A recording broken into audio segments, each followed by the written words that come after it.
A1001. My name is Ian Campbell, and this series of 10 videos is the 5th series in a whole set of videos explaining the basics of how to speak, read, and write Al-Fusha, or Modern Standard Arabic. These videos will explore the basics of using verbs in Arabic. This 5th video will examine the use of prepositions with verbs, which is really pretty easy because it mostly works like English. So many Arabic verbs have a preposition that goes along with them, and English does this too, so it's really easy to get used to.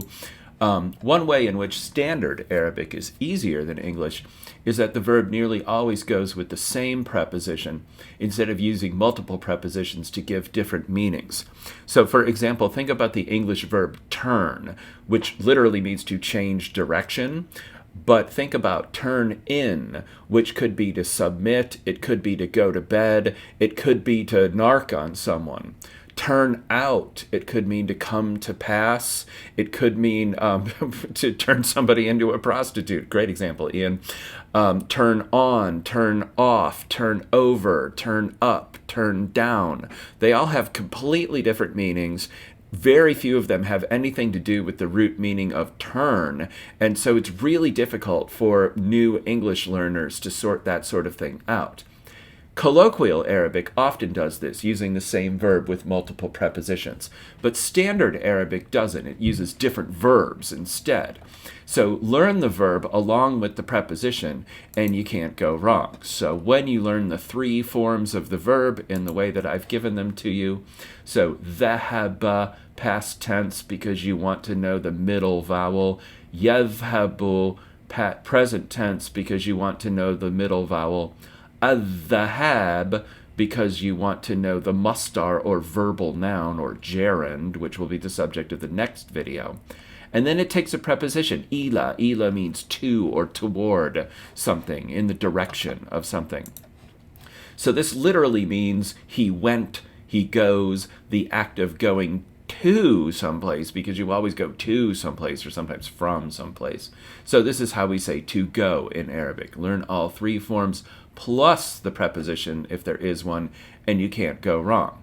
By the same token, raja'a, it uses fatha in the past tense. Yarji'u, it uses kasra in the present tense. Arju', here's its masdar.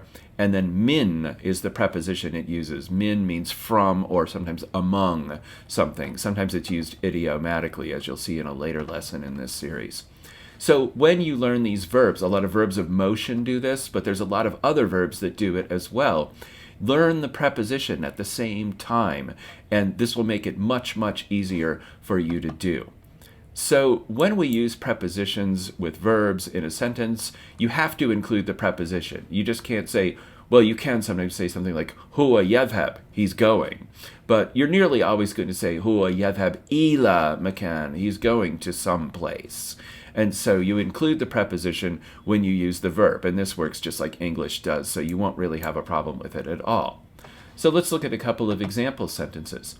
So adhab is I go. We see our alif bi hamza here. Adhab ila, I go to al-hadika, the park. So this sentence is totally transparent to an English speaker once you learn the vocabulary words. So I'm going to the park. Works just like English does. Same thing over here. Sadiqatuhu, his friend, who happens to be a woman. We know this because this used to be ta marbuta and got untied to form regular ta when we put the suffix on it. So sadiqatuhu tarji' min as-saf. So his friend is returning from class. Remember that in Arabic, whenever we speak about something in the abstract or in general, we want to put alif lam on it. So in English, we'd say he's returning from class. In Arabic, we're going to say she's returning from the class. And it just sounds better in a way that doesn't necessarily make sense to an English speaker. But the rest of this sentence works in exactly the way an English sentence would. His friend is returning from class. So this shouldn't be difficult for you. In fact, this is one of the easier lessons in this whole series because there's not really much that's super challenging about using prepositions with verbs once you know the verb and the preposition. However, when a noun comes after the preposition, like asaf here after min, or al-hadika here after ila, technically it's no longer a direct object. And this doesn't really matter to you for the very most part, except when that noun is going to have a pronoun come after it. Because the helping vowel, see up here it's a dhamma because sadiqatuhu is the subject of the sentence. Its helping vowel will become kasra, and sometimes this will result in pronunciation changes. So we can use this sentence, Hal tarji'ina min safik al-kimia.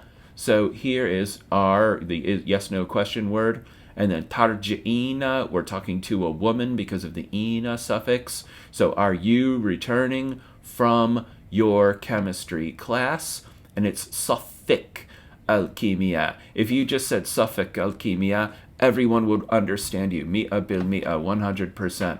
But if you're going to be persnickety and want to speak really properly and classy, then you have to know that this helping vowel, because the noun comes after a preposition, is kasra now instead of fatha like it would be for a normal direct object.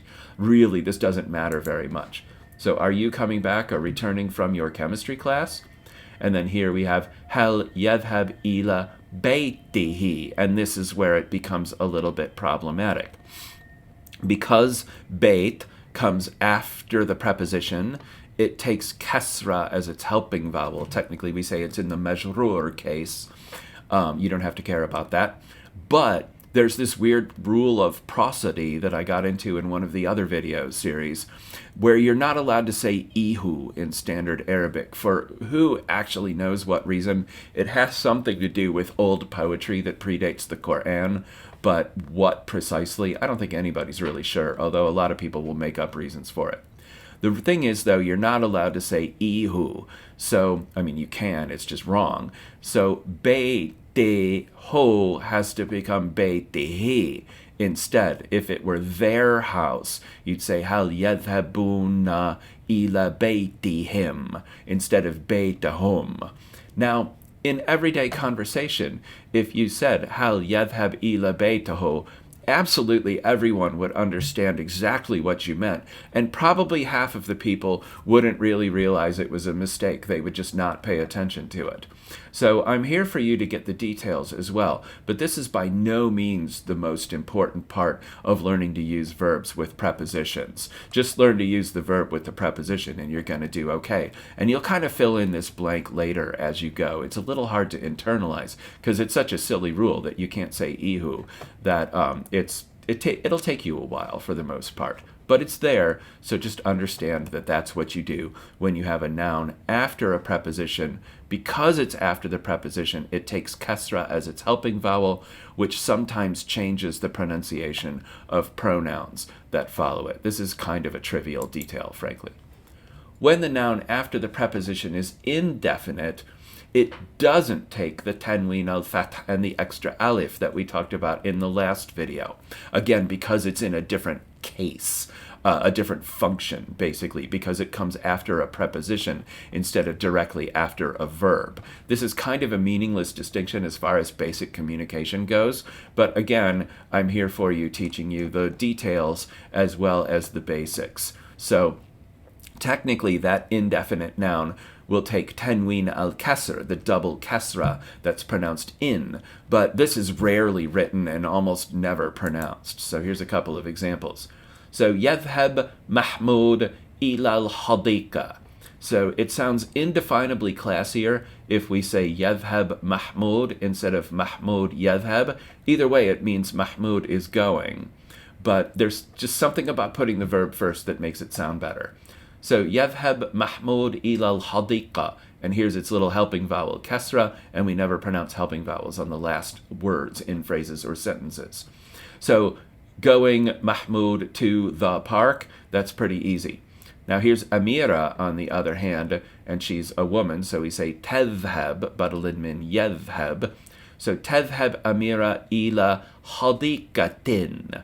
Now, no one will say this unless they're reading a poem or reading from a prepared speech, maybe, or in religious discourse. But it's there. But 99.9% of people, 99.9% will say Amira or tadhhab Amira ila hadiqa. She's going to a park. We don't know what park or why. These sentences always lack context, so it's kind of hard to give it. But she's going to a park, so we don't have the tanween al-fath. And if haldika ended with a letter other than ta marbulta, we would add an extra alif on it, but we don't because it comes after a preposition. Again, this is really no big deal and is here mostly for completeness purposes. One thing that will come up, though, is that when you replace the noun after the preposition with a pronoun, like she's going to it, that means you attach the pronoun to the preposition and not to the verb. So what will happen here is we'll say, here's a new verb, bahatha. It takes fatha in the past tense. It also takes fatha in the present tense. That's pretty common. And then its masdar is al-bath, which is a hard word for Americans to learn to say at first. Not bath, like getting in the bath, but bath. So that takes a little practice. And then it takes a preposition, an. An is a preposition that doesn't really translate literally into English. It's used in a lot of different ways. One of its main uses is to express the distance or contrast between two things. But that's not really what it's doing here. Bahatha yabhathu al-bath means to look for or search for or research something. And if we're looking for something, we're going to say bahatha an.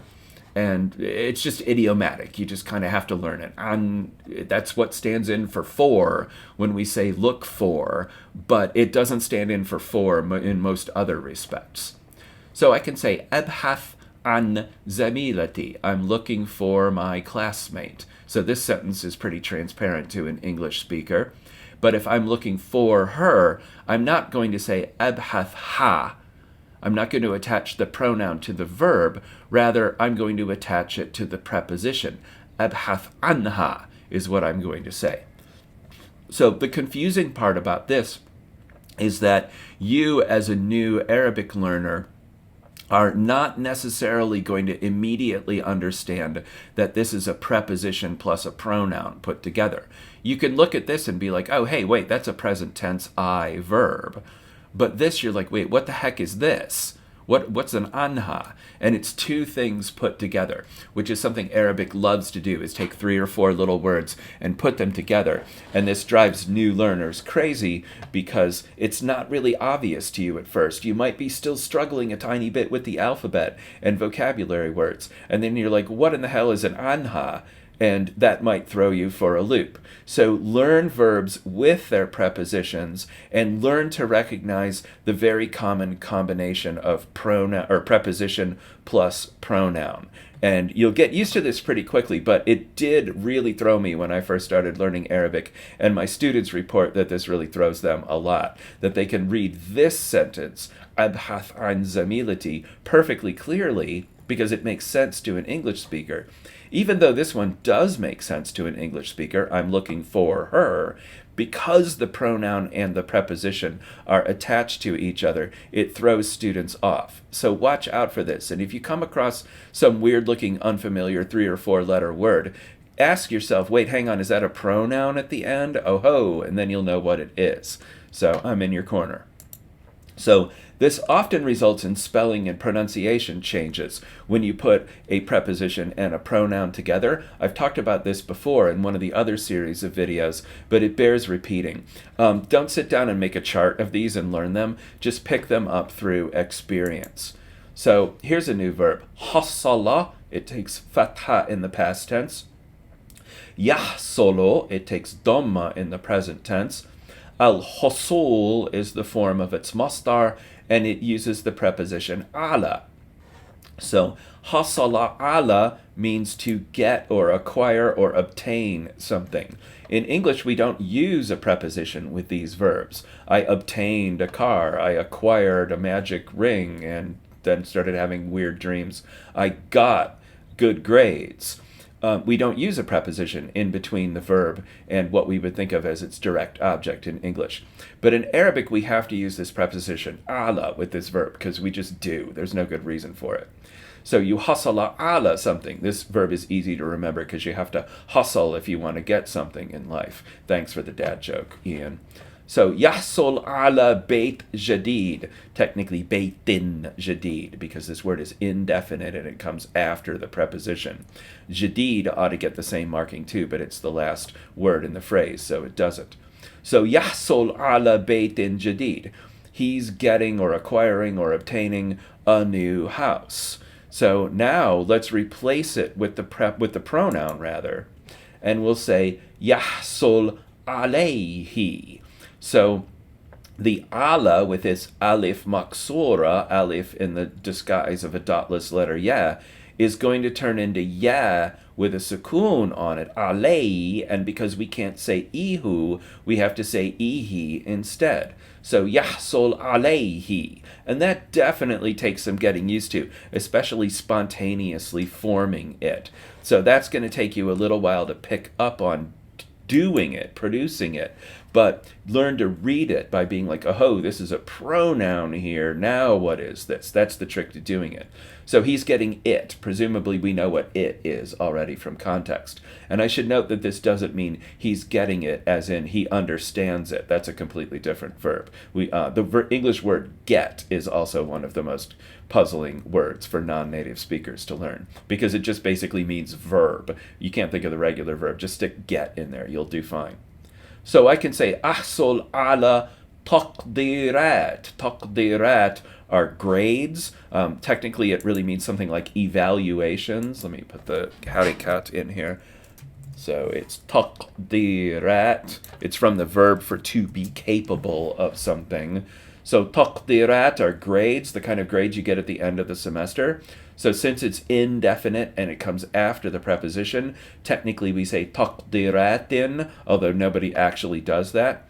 So تقديرات جيدة. It looks like jida, but it's not. It's جيدة. So I'm getting good grades. Now تقديرات is non-human plural, so it's feminine singular. So I'm going to say أحصل عليها. I'm getting them. And again, we presumably know what the them is here. So get good grades. Learn your verbs, learn your prepositions, and you shall succeed. But for now, I'm going to say مع السلامة. Goodbye.